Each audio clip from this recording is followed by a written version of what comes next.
Diga-se quando você ouve a marcha número 1 de Vassourinhas, não dá aquela vontade de sair pulando que nem pipoca pelas ladeiras de Olinda e ruas do Recife. Mas falando nisso, a Praça do Marco Zero no Recife é famosa pelo carnaval, o frevo, os grandes shows e espetáculos e as mais diversas manifestações que por lá acontecem. Mas você sabia que ali do outro lado, na Barra, existiu um símbolo de nossa história datado do início do século XVII?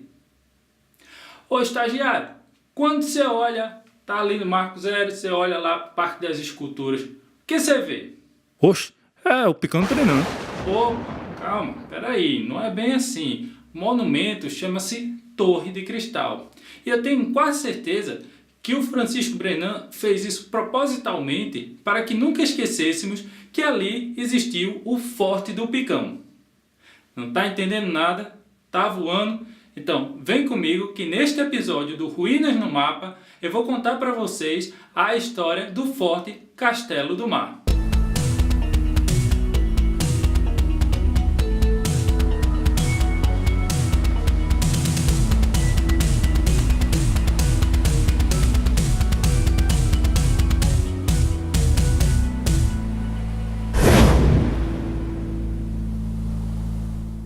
Desde fins do século XVI, havia preocupação do governo local em aprimorar as defesas do porto da povoação dos arrecifes. Para tanto, construíram dois fortes: o Forte São Jorge, que é o Castelo da Terra, e o Forte de São Francisco, o Castelo do Mar, que fica na entrada da Barra sobre os arrecifes. Note que a estratégia de defesa portuguesa da época era muito interessante.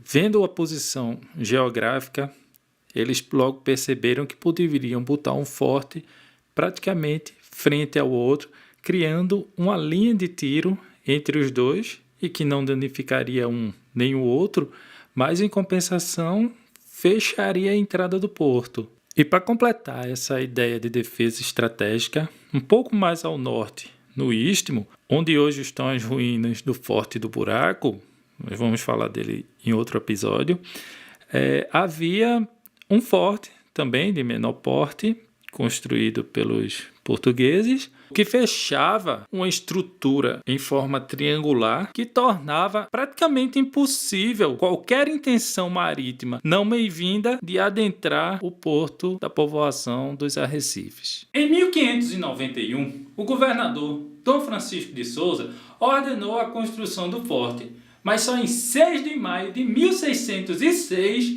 é que saiu a aprovação. Porém, a coisa só andou mesmo em 1612, à custa dos moradores e do senhor da terra, o donatário Duarte de Albuquerque Coelho. A localização exata do forte fica a cerca de uns 84 metros do porto. Se você estiver no Marco Zero, basta você olhar à sua esquerda para o norte, na direção de Olinda. Você vai ver lá na frente o que é, estagiário? O farol. Ele é muito importante, né? Ele dá a luz que gira por navio ver e ele também está na bandeira, no símbolo, né? De Pernambuco, do Recife. Ele é muito importante. Ele foi construído no século XIX. Pô, estagiário, parabéns, velho. Que pesquisa. A gente sabe, o farol guia os navios com sua luz, ele é importante, mas não se poderia ter feito um projeto para instalar um farol dentro do próprio forte? Precisava-se destruir um patrimônio com quase 300 anos? Então, falando um pouco do formato e do interior das fortificações, primeiramente, ambas, o Castelo do Mar e o Castelo da Terra, foram feitas em pedra, uma inovação para o padrão da época, que normalmente era madeira. Só que construir o Castelo do Mar com madeira, o negócio não ia dar muito certo. Como você pode ver no mapa, o Castelo do Mar era de pequenas proporções. E o mais interessante é que sua forma original dizem alguns pesquisadores, é que era de forma eneagonal, de 9 lados, o que facilitava esse ângulo de tiro tanto para dentro do porto quanto para fora também. Em 14 de fevereiro de 1630, quando da chegada da armada holandesa, o general Lonck lançou toda a sua bateria sobre o porto. E o Forte Castelo do Mar, por essa sua forma eneagonal, teve um papel extraordinário na defesa. Não podemos esquecer também que a ação dos capitães que puseram a pique os navios na entrada da barra foi fundamental. Falando um pouco das dependências do Forte Castelo do Mar, os quartéis, o depósito de palamentas e mesmo o paiol eram escuros, sombrios, abafados, aquele cheiro de mofo que ninguém aguenta. Aí você imagina uma pingueira dentro do Castelo do Mar. Deve ser uma emoção só, né? Aquelas águas batendo de frente nas paredes da fortaleza. Pois bem, foi exatamente isso o motivo de causar frequentes reparos. Então, precisava assim, sempre estar fazendo reparo na estrutura do Forte Castelo do Mar. Durante o governo de Matias de Albuquerque, foi implantado todo um sistema de defesa. Mas seu sucessor parece que não estava nem aí para a situação. E em 1629, quando surgiu a notícia de que a armada holandesa estava vindo para cá, o negócio ficou complicado. A defesa local era deficiente, as baterias estavam desarmadas, outras destruídas, o porto contava apenas com 6 peças de ferro na entrada, sem muralha, sem trincheira, e restava apenas o Forte Castelo do Mar e o São Jorge Velho, deteriorado e praticamente destruído. Com a ocupação holandesa, o forte passou a integrar seu sistema de defesa.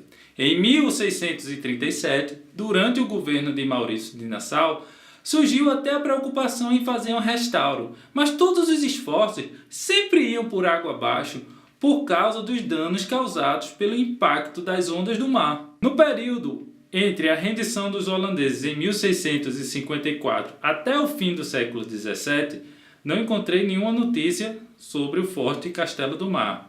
Assim também aconteceu durante todo o século XVIII, nenhuma notícia. Mas durante o século XIX, consegui encontrar várias informações interessantes que passo a relatar. Em 1808 foi reconstruído, em 1809 artilhado e guarnecido, e durante a Confederação do Equador foi tomado pelas forças republicanas confederadas junto com o Castelo da Terra e o Forte do Brum. Pasmem, em 1833 o governo mandou recolher muitos dos canhões dos fortes e levar para os arrecifes para servir de amarração de navios. Isto mostra que desde sempre existiu esse desdém com o patrimônio histórico. Em 1835, abandonado e em ruínas, foi mandado desarmar. As últimas peças que restaram foram recolhidas ao arsenal de guerra e posteriormente ele passou a funcionar como posto de alfândega.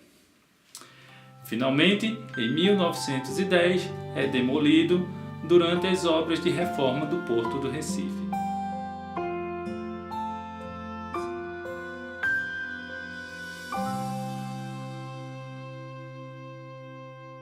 Então, curtiu?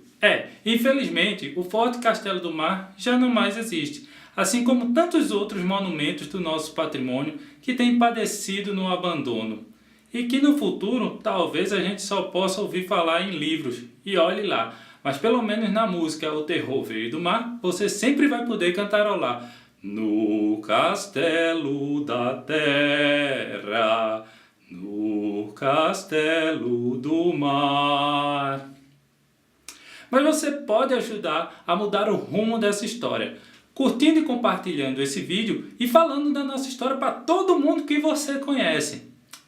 No próximo episódio, o Forte Pau Amarelo. E não esquece de se inscrever no canal e ativar o sininho para receber as notificações.